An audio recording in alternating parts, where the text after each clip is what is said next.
Mesdames, Messieurs, bonjour. Nous traiterons des sujets d'actualité et je ferai ensuite la lecture d'un communiqué du gouvernement. Sur les questions d'actualité, nous reviendrons sur la tenue du Conseil supérieur de la magistrature. Nous ferons le point sur un certain nombre d'engagements pris par le gouvernement s'agissant de la liquidation de quelques instances. Nous parlerons de la décennie de la femme avec la caravane qui se poursuit. Nous ferons quelques autres points qui ont marqué l'actualité ces derniers jours. Et comme je vous le disais tantôt, je lirai ensuite un communiqué du gouvernement. S'agissant du premier point, comme vous le savez, un Conseil supérieur de la magistrature s'est tenu au Palais de la Présidence de la République le mardi 12 mai 2016 sous la haute présidence de son Excellence Ali Bongo Ondimba, président de la République, chef de l'État, président du Conseil supérieur de la magistrature. Rappelons que dans son accession à la magistrature suprême, le chef de l'État avait pris l'engagement de consolider l'État de droit, de raffermir la démocratie et la garantie des droits humains, de même que promouvoir la bonne gouvernance. Aussi, le président de la République avait-il en son temps instruit le gouvernement de la révision constitutionnelle de 2011 pour poser les bases du renforcement et de l'équilibre des pouvoirs, en passant du concept réducteur d'autorité judiciaire à celui de pouvoir judiciaire.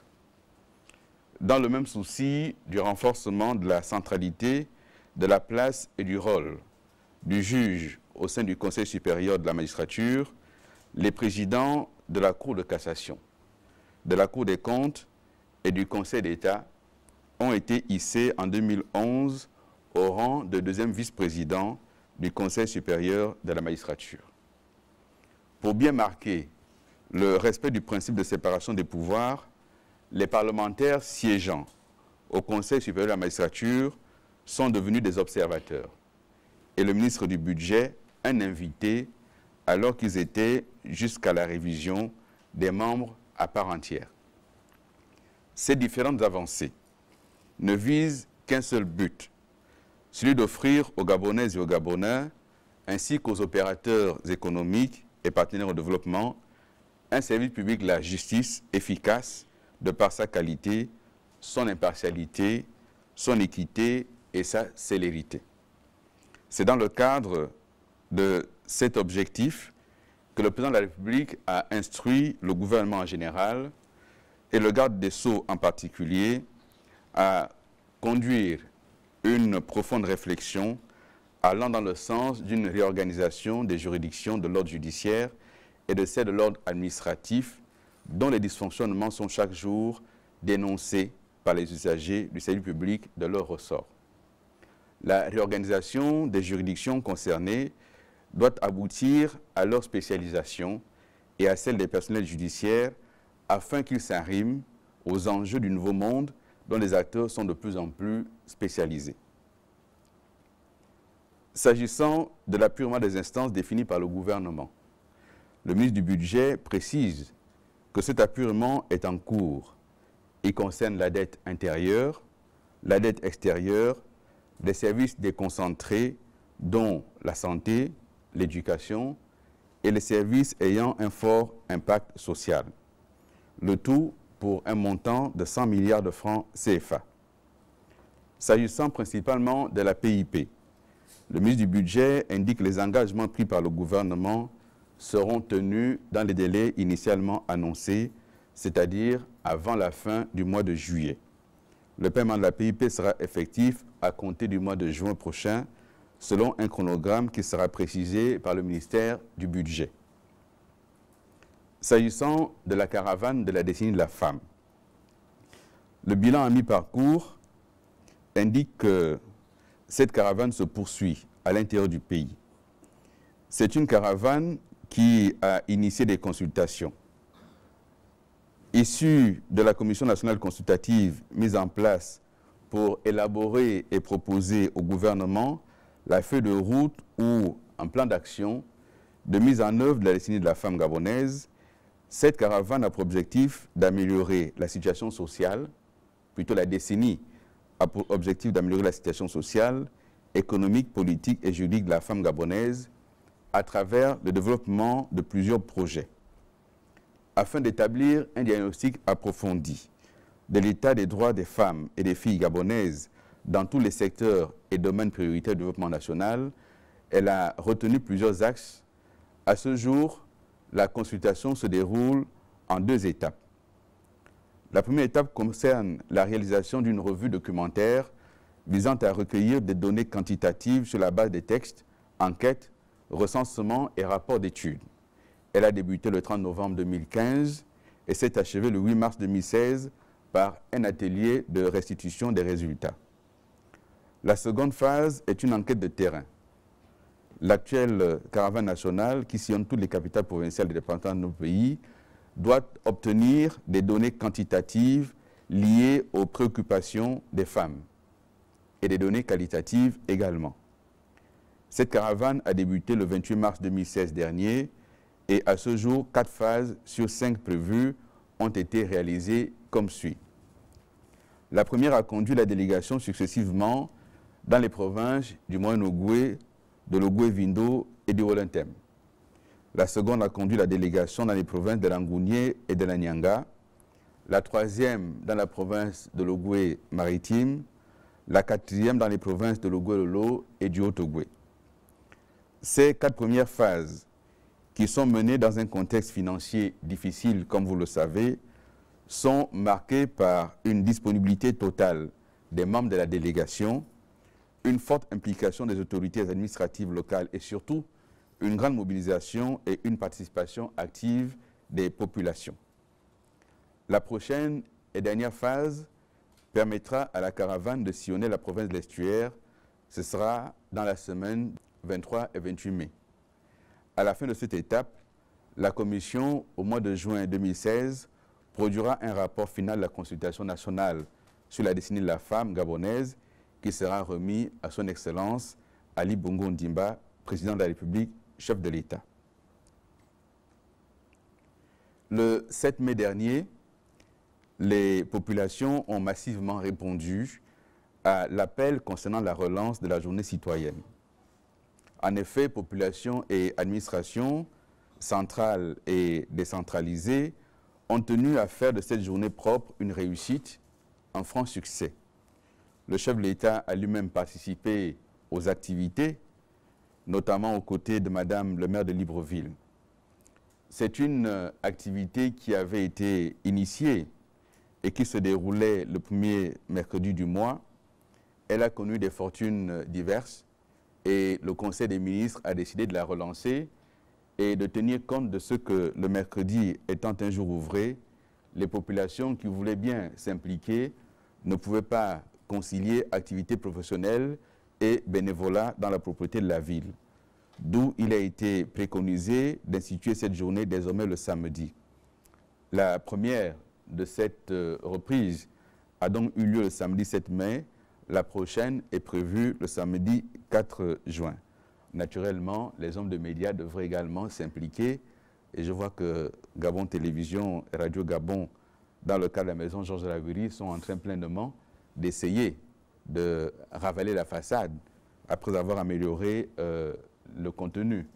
Espérons que tout cela va se poursuivre. Une autre actualité a concerné la visite par le chef de l'État du chantier de construction de l'hôpital Jeanne Ebory, plutôt le CHU, mère et enfant Jeanne Ebory. Cette visite était très importante dans la mesure où, comme vous le savez, le projet de construction du CHU Jeanne Ebory avait suscité quelques polémiques et parfois même des colibets, dans la mesure où certains avaient indiqué que le chef de l'État détruisait là l'œuvre du président Omar Bongo Ondimba. Il se trouve que chacun peut observer que cet imposant édifice pousse sous nos yeux et que sous nos yeux, chacun observe la beauté de l'édifice qui aujourd'hui est achevé à près de 80%. C'est un hôpital qui sera spécialisé pour la santé de la mère et de l'enfant et c'est un hôpital de classe mondiale à vocation sous-régionale. Il s'agit donc d'offrir aux Gabonaises et aux Gabonais un espace qui viendra compléter l'offre de soins dans notre pays. Sur votre agenda, notez que le chef de l'État séjourne actuellement à Kigali pour participer aux côtés d'autres dirigeants du monde au Forum économique mondial sur l'Afrique qui, cette année, a un objectif précis, réfléchir à la question de l'économie numérique et à la transformation numérique de l'Afrique.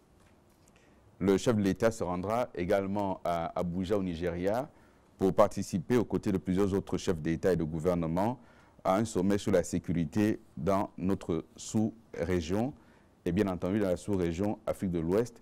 Le chef de l'État y représente notre pays, mais il est également président, comme vous le savez, en exercice de la CEAC. S'agissant à présent du communiqué du gouvernement, l'opinion nationale a pu suivre il y a quelques jours sur les antennes de Gabon Télévision une brève vidéo de l'un des candidats déclarés de l'opposition à l'élection présidentielle de cette année, M. Jean Ping. Extrait au cours duquel ce dernier appelle clairement à la guerre civile et à l'élimination d'une partie de la population gabonaise qualifiée de cafards. Dans cette vidéo, M. Jean Ping emploie des termes guerriers. Il parle entre autres de réveiller les morts du cimetière d'Omboué pour aller combattre, car, dit-il, c'est une question de survie. Il précise qu'il s'agit, je le cite à nouveau, d'une expédition pour se débarrasser des cafards, fin de citation. Ce sont des termes sans équivoque, qui rappellent certaines tragédies de l'histoire de l'humanité. Adolf Hitler traita les Juifs de cafards. Il y eut 6 millions de Juifs morts pendant la Seconde Guerre mondiale dans les camps de concentration. Plus près de nous, au cœur de l'Afrique centrale, des extrémistes Hutus traitèrent les Tutsis de cafards.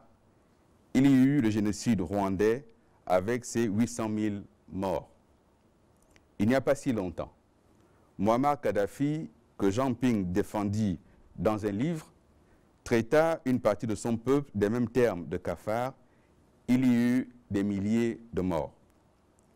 Le gouvernement de la République, soucieux de maintenir l'unité nationale, de garantir la sécurité, la stabilité, la paix et la cohésion sociale, aux côtés de son Excellence Ali Bongo Ondimba, président de la République, chef de l'État, relève l'extrême gravité de ces propos. Le gouvernement note que ces propos, qu'il condamne avec la plus grande fermeté, sont l'expression d'une violence verbale sans précédent dans notre pays. Ces propos prouvent également les limites d'une opposition en manque de projet et de crédibilité. Une opposition qui n'a que la guerre et le chaos à proposer aux populations. Le gouvernement de la République, tout en marquant son étonnement face au silence des acteurs politiques, de la société civile et des médias, y compris les médias internationaux, explore toutes les voies de droit pour donner une suite judiciaire à ces propos qu'aucune démocratie au monde ne peut ni tolérer ni accepter. Je vous remercie.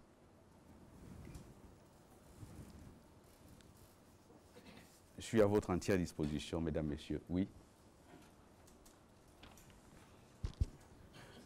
Merci, Monsieur le ministre. Monsieur le ministre, je veux revenir sur la tournée, sur la caravane de la décennie de la femme. Vous avez dit tout à l'heure qu'à l'issue de la caravane, un rapport sera remis au chef de l'État. La question que je m'avais vous poser de savoir, peut-on s'attendre à ce qu'un certain nombre de décisions relatives justement à ce rapport puissent être prises avant la fin du mandat du président de la République? Autre préoccupation, Monsieur le ministre, nous l'avons suivi récemment, le médiateur de la République, Madame Laure Olga Ngonjou, a fait une déclaration et dans cette déclaration, elle estime que le Gabon connaît une crise morale, politique, économique et sociale. Quelle est la position du gouvernement par rapport à cette déclaration? Merci. Concernant la décennie de la femme, le président de la République avait indiqué au mois de septembre 2012, lors de son discours devant les deux chambres du Parlement réunies en congrès, qu'il était important de faire en sorte que les textes de notre pays, les administrations, la scène politique, la scène économique rééquilibrent la part de pouvoir avec la gente féminine. D'où il avait demandé qu'une loi soit prise afin d'instaurer un quota minimum de 30% de participation des femmes aux élections politiques. Dans la réflexion, il a ensuite ajouté 30% au niveau de la représentation dans la haute administration et les institutions. Le président de la République est passé donc de la parole aux actes en faisant en sorte que cette loi soit adoptée, promulguée et mise en pratique. C'était un premier axe. Le second axe, c'est que la caravane va permettre d'identifier les éléments de droit, tout comme les éléments objectifs de fait, qui aujourd'hui sont encore discriminatoires à l'égard des femmes. Et le rapport permettra d'identifier tout cela et le gouvernement devra donc, à la suite des décisions prises par le chef de l'État, mettre en œuvre des mécanismes pour corriger ces dysfonctionnements. Il s'agira donc pour les textes, si c'est des textes de loi, de les amender ou d'abroger. Si c'est des décrets, ce sera plus simple et les arrêter également. Donc, dans tous les cas, le rapport servira à prendre des décisions très très rapidement. Vous parlez de décisions prises avant la fin du mandat, on verra bien la nature du rapport. Il est trop tôt pour vous dire quel type de décisions pourront être prises avant la fin du mandat. Donc nous verrons en fonction du rapport qui sera fourni par la Commission nationale sur la décennie de la femme. Concernant la prise de position de Mme Laure Gangonjou en sa qualité de médiateur de la République, la position du gouvernement n'a pas varié et ne variera pas. Le Gabon n'est pas dans la situation de crise qui est décrite. Le Gabon, comme d'autres pays africains, ou même en dehors de l'Afrique, connaît des difficultés qui ne sont pas à nier. Elles sont liées au chômage des jeunes, lequel chômage des jeunes est un fléau mondial. Même l'ONU en parle, donc ce n'est pas propre au Gabon. Elles sont liées à une crise économique qui ne frappe pas que le Gabon. Elles sont liées à des problèmes de développement que connaissent tous les pays d'Afrique. Les disparités entre les régions, l'urbanisation accélérée et mal maîtrisée, tout ceci entraîne des dysfonctionnements que connaissent tous les pays africains. Quant à la question politique, nous vivons aujourd'hui dans un monde qui est désormais ouvert et où on peut voir, grâce à la télévision, tout ce qui se passe dans d'autres pays à travers le monde.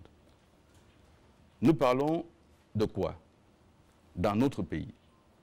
D'une situation survenue à l'Assemblée nationale. Un président a démissionné. Est-ce la première fois? La réponse est non. Nous parlons de quoi?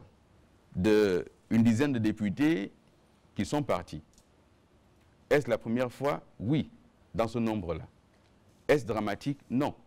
Pourquoi? Parce que la majorité à l'Assemblée nationale, dont dispose le Parti démocratique gabonais, malgré le départ des autres, n'empêche pas le fonctionnement de l'Assemblée nationale. Donc, il n'y a pas de crise au point de dramatiser et de penser que nous courons vers le chaos. Il y a une élection présidentielle que le pays prépare dans la sérénité, avec l'implication des organisations internationales qui le veulent bien. Nous avons cité l'OIF, qui est venu et qui a eu des réunions avec le gouvernement à 2 reprises déjà, réunions auxquelles nous avons été associés, et nous travaillons en toute transparence avec l'OIF.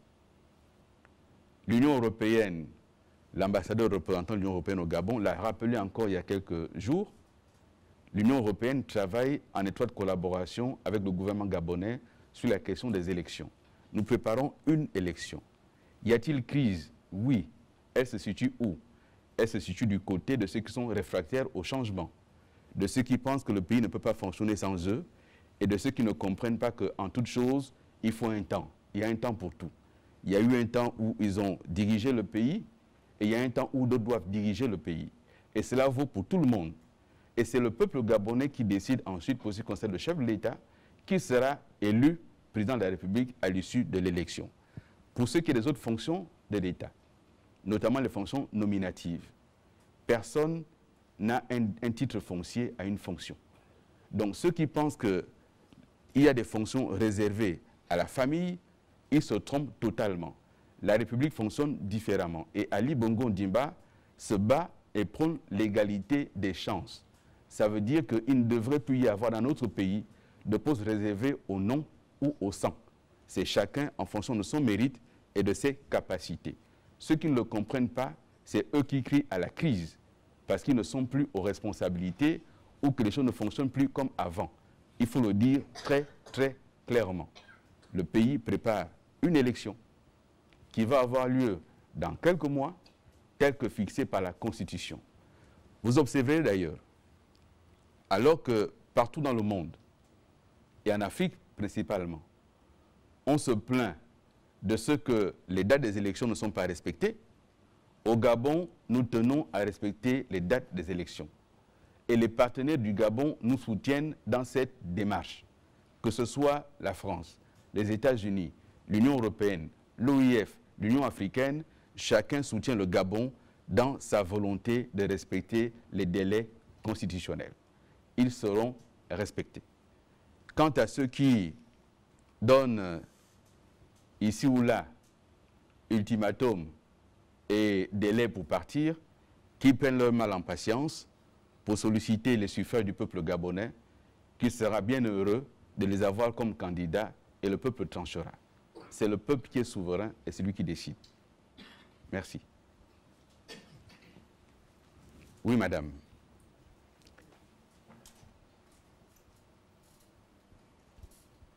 Bonsoir, monsieur le ministre. Mbou Giovanna Cabrel pour courrier-des-journalistes.com. Le président de la République préside le Conseil supérieur de la magistrature et à cet effet, c'est lui qui nomme le procureur de la République, les juges qui sont chargés de l'instruction. Du côté de l'opposition, on pense qu'il y a une entrave sur la séparation des pouvoirs. Parce que nous avons 3 pouvoirs, le pouvoir exécutif, législatif et judiciaire. Et M. Ping, de son côté, pense que... Monsieur qui? Monsieur Ping, Monsieur Jean Ping, de son côté, propose aux Gabonais et pense que le fait que le président de la République préside le Conseil supérieur de la magistrature constitue une entrave ou alors une entrave à la bonne marche de la justice. Voilà pourquoi nous constatons une justice aux ordres. Qu'en pense le gouvernement sur cette question? La deuxième question, c'est sur ce que vous venez d'évoquer, le fait que Monsieur Jean Ping ait utilisé les mots cafard pour les Gabonais. Nous savons que la RTG, notamment, diffuse rarement les événements relatifs, ce qui concerne l'opposition. Et vous l'avez évoqué tout à l'heure, la RTG a diffusé ça, où M. Ping parlait de cafard ou traitait les Gabonais de cafard.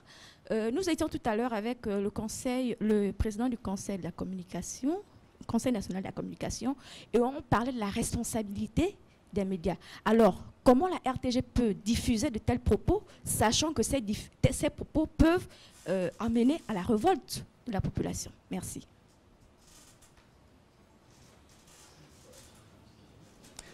Madame, de celui qui crie au voleur ou le voleur, qui faut-il arrêter? Vous voulez inverser les rôles? Monsieur Ping n'a pas tenu ses propos dans sa chambre à coucher. Il ne les a pas tenus à table avec ses enfants. Il les a tenus lors d'une réunion publique. Que Gabon Télévision ne diffuse pas souvent les propos de l'opposition, et c'est tant mieux. Si c'est ce genre de propos qu'on a tous les jours, c'est tant mieux pour notre pays. Nous avons déjà indiqué ici, et je le réitère, Gabon Télévision ne diffusera pas l'injure. Mais le propos est extrêmement grave et je m'étonne, madame, que vous tentiez de banaliser ce propos. Traiter des populations de cafards.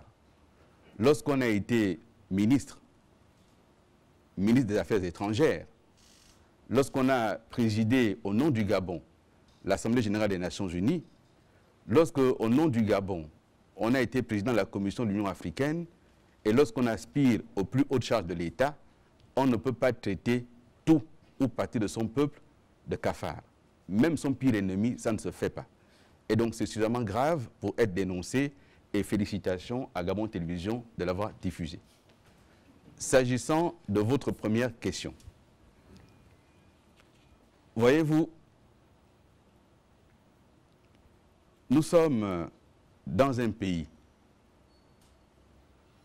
et ceux qui sont nés en 1996 et qui ont donc 20 ans peuvent penser que ce que propose M. Ping serait une innovation. Mais la vraie question qui se pose, madame, ce n'est pas d'aujourd'hui que le président de la République préside le Conseil supérieur de la magistrature.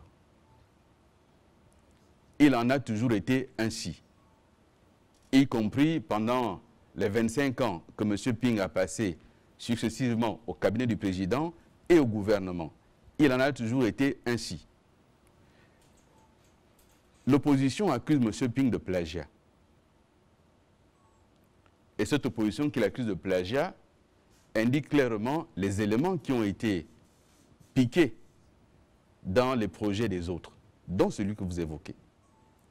J'ai indiqué au début les éléments qui font partie de la réforme de la justice, y compris la réforme du Conseil supérieur de la magistrature, où il a clairement été indiqué la séparation et la participation des uns et des autres. Les parlementaires participaient en tant que membres. Sous M. Ping, il ne l'a jamais dénoncé. Le gouvernement y participait en tant que membre. M. Ping ne l'a jamais dénoncé. Et qu'il propose une réforme de la justice, c'est très bien. Nous devons aller vers la réforme de la justice. Mais je connais d'autres démocraties de par le monde où le président de la République préside le Conseil supérieur de la magistrature. Vous en connaissez également, j'imagine. Ce n'est pas ça qui fait qu'il n'y ait pas d'indépendance de la justice. En France aussi, le procureur est nommé par l'exécutif. Et ne me dites pas que la France n'est pas un état de droit. Ça existe en France également. Et je rappelle que le Conseil supérieur de la magistrature, c'est un conseil. Et ce n'est pas le chef de l'État qui nomme, c'est le Conseil supérieur qui nomme.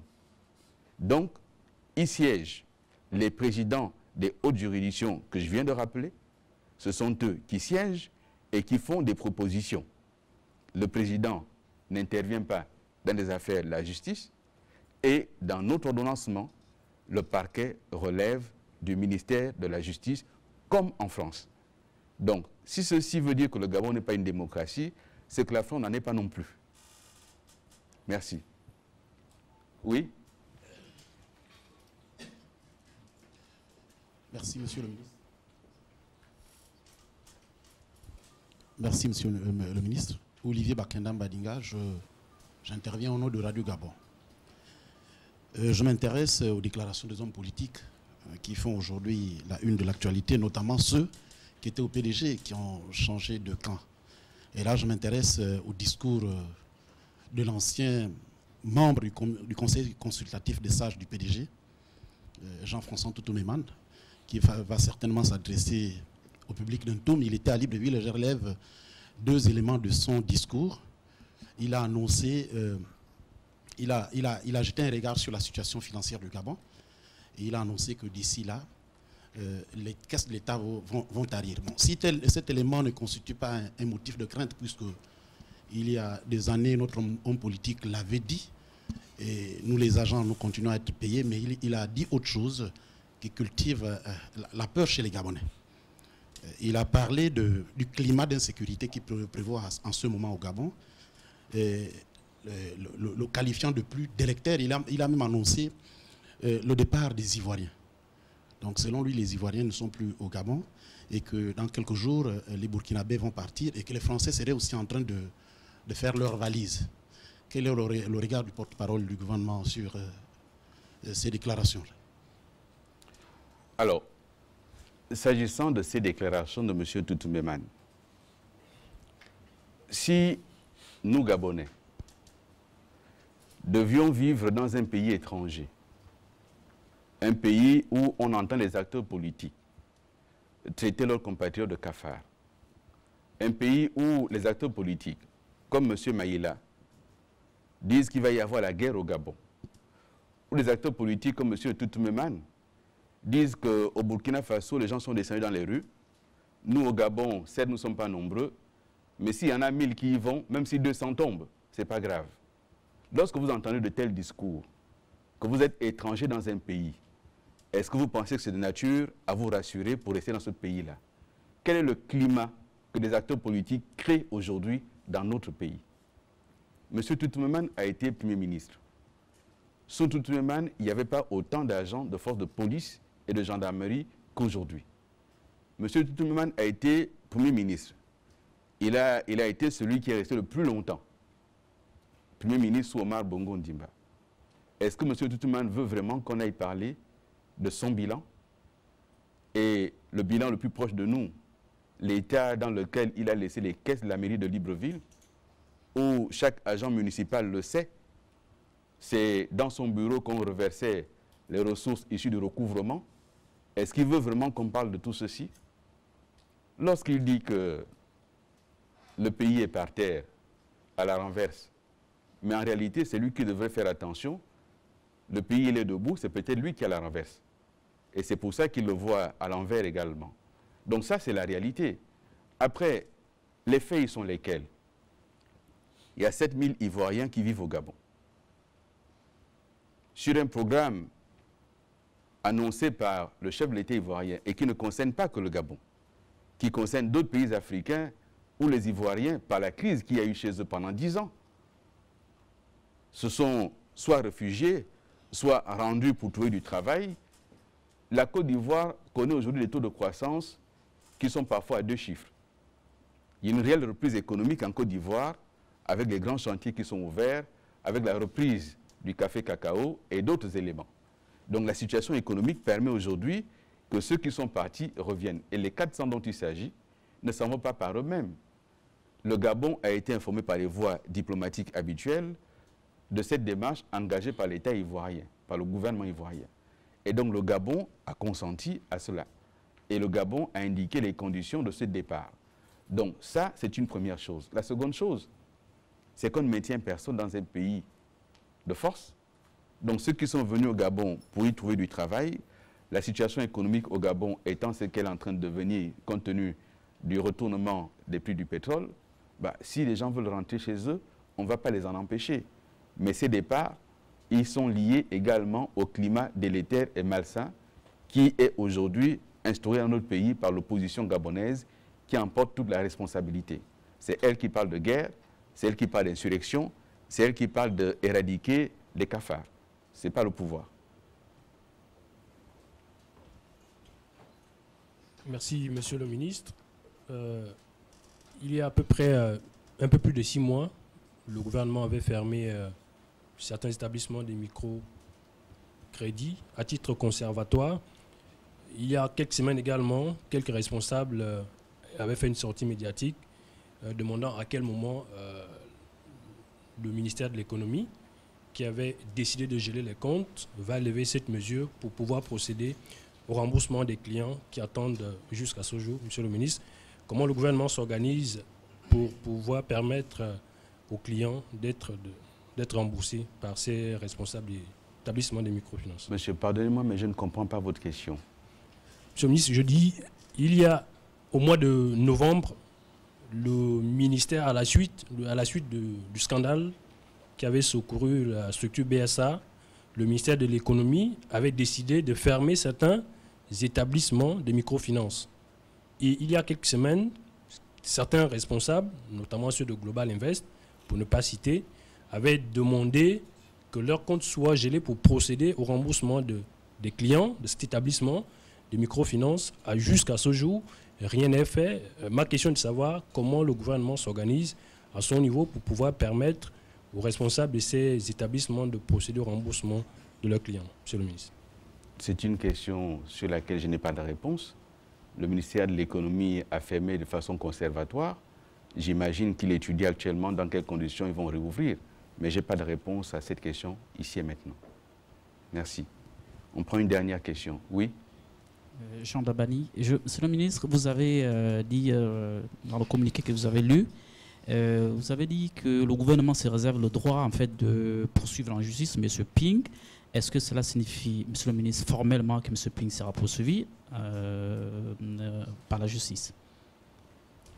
Le gouvernement s'étonne d'abord du silence, y compris des médias internationaux, qui n'hésitent jamais à faire des grands titres sur le Gabon, mais qui cette fois-ci sont étrangement silencieux, notamment ceux qui émettent depuis Paris. Si un tel discours avait été tenu dans un autre pays que le Gabon, il y a longtemps que ça aurait fait l'objet de gros titres et de commentaires dans la presse internationale. Est-ce que ça veut dire que ce qui se passe au Gabon n'est pas assez grave pour interpeller la conscience internationale par les médias? C'est la première question que se pose le gouvernement. Pour répondre à votre question, oui, monsieur. De tels propos ne resteront pas sans conséquence. Et le gouvernement, je vous l'ai dit, étudie toutes les voies de droit pour donner une suite judiciaire à ces propos. Et cela sera fait. Merci. À très bientôt.